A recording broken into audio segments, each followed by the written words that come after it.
ایک دفعہ میرے سامنے آئے سارے داڑھی والے بھائی, ابا بھی تبلیغ میں وقت لگا ہوا, داڑھی, سارا علماء صلحاء کا خاندان, یہ بہت ہو رہا ہے گھروں میں, خوب اس کو نوٹ کر لیں اچھی طریقے سے.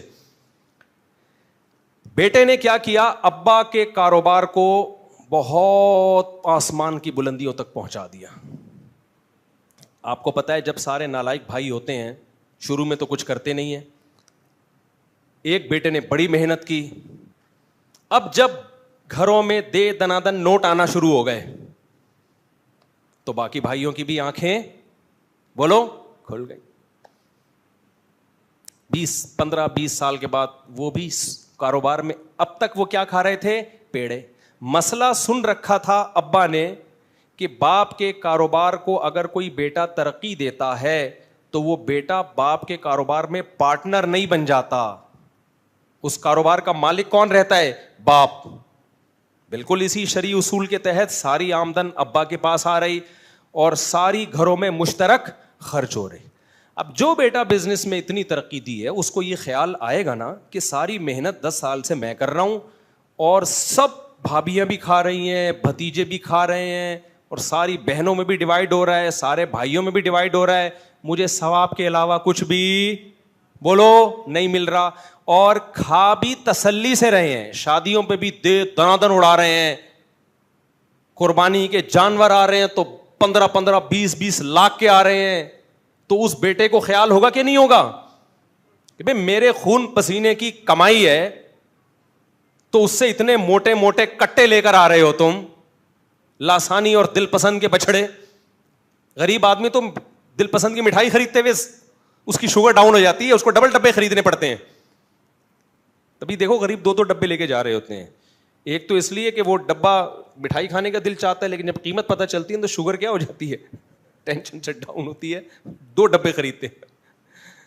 وہ بلڈ پریشر کی دوا جس دن مہنگی ہوئی نا تو کسی نے ایک میم بنائی کہ ایک آدمی گیا میڈیکل اسٹور پہ, بی پی کی دوا چاہیے, اس نے جب قیمت بتائی اس نے کہا بھائی اس سے زیادہ بلڈ پریشر ہائی ہو رہا ہے قیمت سن کے, تو بغیر خریدے ہی ہم ٹھیک ہیں. اب کیا ہو رہا ہے, ابا کو جب یہ بات بتائی جائے کہ بھائی یہ سارا نچوڑا ہوا اس کو, تو اب دوسرے بھائیوں کو بیٹوں کو کنٹرول کرو نا, تو ابا فوراً کس چیز کا حوالہ دیتے ہیں, میں باپ ہوں, کیا تمہیں مجھ سے میرا احترام نہیں ہے. اب کچھ مذہبی اسکالرز کے پاس جب ان کا یہ کیس گیا ہے تو انہوں نے بیٹے کو ڈانٹا کہ تمہیں شرم نہیں آتی, باپ کا جھگڑا لے کر آئے ہو ہماری عدالت میں. نہیں یہی بات سمجھ میں, باپ سے لڑ رہے ہو یار تم پیسوں کے, اور کس چیز پہ, نیچ چیز پہ, پیسوں پہ. چھوڑو یار, تمہیں تو چاہیے خود کما کے بھی کس کو دو, باپ کو دو. وہ بیچارہ اور ٹھٹھرتا جا رہا ہے. خوب سمجھ لو شریعت میں پیسوں کے معاملات میں نہ باپ نہ ماں, پہلے معاملات کلیئر کرو, اس کے بعد باپ باپ ہے, ماں ماں ہے. میں نے ان سے کہا باپ سے اچھا سلوک کرو, پیسوں میں 2 اور 2 4 کی طرح پہلے کلیئر تو کرو تمہارا کیا ہے, باپ کا کیا ہے, بیٹوں کا کیا ہے. پھر جو تمہارا ہو نا وہ سارا اٹھا کے باپ کو دے دو, پھر بولو ابا یہ سب کچھ آپ کا ہے, لیکن پتا تو چلے تمہارا ہے کیا, باپ کا ہے کیا, بھائی کا ہے کیا. ابھی تو پتہ ہی نہیں چل رہا تمہیں تمہاری محنت پہ کیا مل رہا ہے. صرف ثواب ہی چاہیے تو بتا دو ابا صرف ثواب کے لیے کام کر رہا ہوں. اگر اتنا بڑا ظرف ہے تو سبحان اللہ. تم تو پیسوں کے لیے کام کر رہے ہو اور پیسے نہ ملیں تو اس سے آپس کا ریلیشن خراب ہوگا کہ نہیں ہوگا, بولتے کیوں نہیں ہو, خراب ہوگا بھائی ریلیشن. میں نے کہا بھائی ابا سے جا کے پہلے معاملات سیدھے کرو, ابا سے بولو ابا میں جو اتنی خدمت کر رہا ہوں آپ کی کر رہا ہوں, بھائیوں کی فری پھوکٹ میں نہیں کروں گا. پہلے میں آپ کو بتا رہا ہوں, میں احسان کا قائل ہوں, بھائیوں پر احسان کرو, باپ پر بھی, لیکن احسان کا وہ طریقہ نہیں ہونا چاہیے جس سے آپس کے ریلیشن خراب ہو. احسان کا طریقہ کیا ہونا چاہیے وہ بھی بتا رہا ہوں. میں آپ کو باپ سے ورغلا نہیں رہا, نہ ماں سے نہ بھائیوں سے. طریقہ کیا ہونا چاہیے, طریقہ یہ معاملات کو پہلے صاف کرو کہ میں جو آپ کے ساتھ یہ بزنس کر رہا ہوں میری محنت خرچ ہو رہی ہے, آپ میرے ابا ہیں, تو اگر صرف اپنی ذات کی حد تک آپ کھا رہے ہیں تو مجھے بڑی خوشی ہے. ان بھائیوں کو بھی اللہ نے 2 عدد پاؤں دیے, 2 عدد ہاتھ دیے. پہلے اس کاروبار کو بیٹھ کے اس کی حیثیت دیکھیں کہ محنت میری زیادہ ہے تو مجھے ثواب کے علاوہ بھی کچھ چیزیں بولو چاہیے. مجھے ثواب کے علاوہ بھی کیا چاہیے, کچھ چیزیں چاہیے. ایک آدمی آیا, چلو پھر قصے لمبے ہو جائیں گے, بھی چھوڑو, گرمی بھی بہت ہے نا. قصوں کے بیچ میں ایک واقعہ یاد آ رہا ہوتا ہے نا. تو میں نے ان سے کہا, میرے بھائی پہلے آپ بولو ابا چونکہ میری محنت زیادہ ہے, یا تو میری الگ سے کوئی تنخواہ ہو یا کاروبار میں مجھے باقاعدہ پارٹنر بنایا جائے اور پرسنٹیج طے کی جائے میری. سمجھتے ہو؟ کہتے ہیں جب میں یہ بات کرتا ہوں ابا کو غصہ آتا ہے. میں نے کہا ابا کا غصہ آنا غلط, اور یہ ٹیکنیکل فالٹ دینداروں میں زیادہ ہے, یہ ذہن میں رکھو. مسجد کے امام کرپٹ نہیں ہوتے, صحیح ہوتے ہیں, لیکن اگر کوئی کرپٹ ہوگا نا, آپ اس کو بتاؤ کہ یہ چندے کا حساب دو, تو وہ فوراً علماء کی تعظیم کی حدیثیں آپ کو سنانا شروع کر دیں گے کہ عالم سے کیسے بات کی جاتی ہے, عالم سے بد کلامی نہیں کی جاتی. اس کا مطلب یہ مذہب کا غلط استعمال ہو رہا ہے. صحیح ہے نا؟ کیا خیال ہے بھائی؟ عالم ہو, امام ہو, جو بھی ہو بھائی, پیسوں کے معاملات میں شریعت نے سورہ بقرہ کی سب سے بڑی آیت ہی یہی ہے کہ پیسے کو معاملے کیا ہونے چاہیے, ایک ایک چیز کلیئر ہونی چاہیے. آپ بدگمانی کا موقع نہ دیں. ہم کیوں یہاں لوگوں کو, کمیٹی کو بتاتے ہیں بار بار کہ بھائی میرے پاس جتنا پیسہ آ رہا ہے میں کہاں سے گھروں کو کھلا رہا ہوں. مسجد کی انتظامیہ کو بدگمان ہونے کی اجازت نہیں ہے کہ ایسا نہ ہو مفتی صاحب مسجد کے نام پہ چندے لے کے کھا رہے ہوں. آپ مجھ سے پوچھیں گے, میں جواب دینے کا پابند ہوں گا. اگر مسجد کی انتظامیہ مجھ سے پوچھتی ہے مفتی صاحب آپ 2005 میں آئے تھے, آپ کے پاس ایک پھٹ پھٹی سی گاڑی تھی, پھٹ پھٹی سی بائک تھی, آج آپ ریوو میں گھوم رہے ہیں, ہمیں شک ہو رہا ہے کہیں ایسا تو نہیں کہ مسجد کے نام پہ دائیں بائیں سے چندے ہو رہے ہیں, تو مسجد کی کمیٹی یہ مجھ سے پوچھنے کا کی اہل ہے, اور میرے اوپر لازم ہے میں کہ جواب دوں کہ یہ کہاں سے آیا پیسہ. اگر مجھے غصہ آ رہا ہے کہ تم کون ہوتے ہو پوچھ لے, ہاں ہر گلی محلے والا نہیں پوچھ سکتا, لیکن ہم جس انتظامیہ جس مسجد میں ہیں اس پہ خطرہ ہے کہ بھائی مسجد کے نام پہ پیسہ نہ کھا رہا ہو کہیں سے لے کے. لوگ کھاتے ہیں کہ نہیں کھاتے؟ مدرسہ ہوتا ہے, خطرہ ہوتا ہے مدرسے کے نام پہ پیسہ کھا رہا ہے. مدرسے کے محتمم سے اگر مدرسے کی انتظامیہ پوچھتی ہے, میں ہر گلی محلے والے کو یہ اتھارٹی نہیں دے رہا کہ چل کے روک کے پوچھے کہاں سے آ رہا ہے, ظاہر ہے اس کا تو کوئی انتہا نہیں ہے. پھر اگر مدرسے کی انتظامیہ کو محتمم نے یہ اتھارٹی دی ہے کہ مجھ سے پوچھو کہ یہ پیسہ میرے پاس کہاں سے آیا, جب مدرسہ بنا تھا اس وقت میں غریب تھا, آج مدرسہ ترقی کرتے ہی اتفاق سے میں بھی ترقی کر گیا ہوں, تو یہ ڈارون کی تھیوری کی طرح ایک اتفاق ہوا ہے کہ اتفاق سے بندر سے انسان بن گیا, یا اس کی کوئی لاجک بھی ہے؟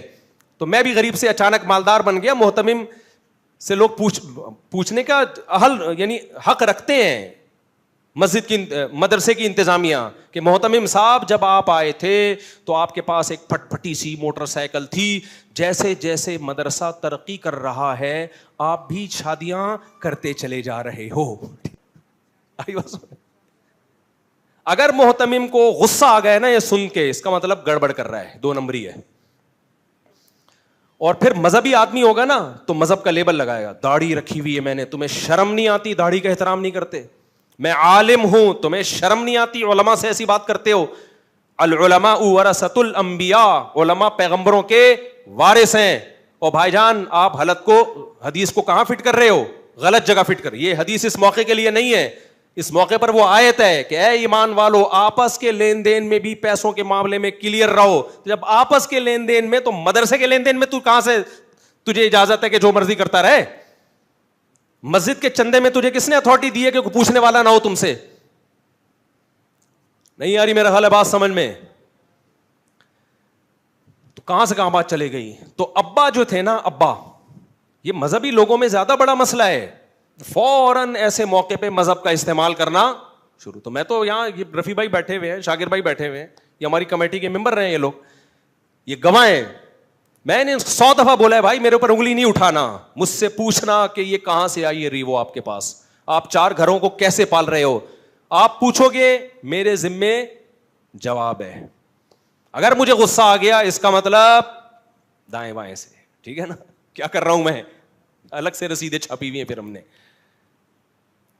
تو ابا اب کیا کر رہے ہیں, ابا کیونکہ وہ نیک ہیں, انہوں نے ابا کے فضائل قرآن و سنت میں سنے ہوئے ہیں, گھروں میں ابا کا احترام بھی ہوتا ہے, لہذا رزلٹ یہ نکل رہا ہے کہ اب ابا سے اگر بیٹا کوئی بات کرتا ہے اور جھگڑا ہوتا ہے تو وہ کیس جاتا ہے کسی مذہبی اسکالر کے پاس. مذہبی اسکالر بیٹے کو ڈانٹنا شروع کر دیے. سارے ایسے نہیں ہوتے جو علماء مفتیان کرام ہیں, وہ کبھی بھی ایسا نہیں کرتے کہ ابا کو ناجائز فیور کرنا شروع کر دیں, لیکن نارملی تو ایسا ہی ہوتا ہے. یار تجھے شرم نہیں آتی, پیسوں پہ جھگڑ رہا ہے, وہ بھی کس سے؟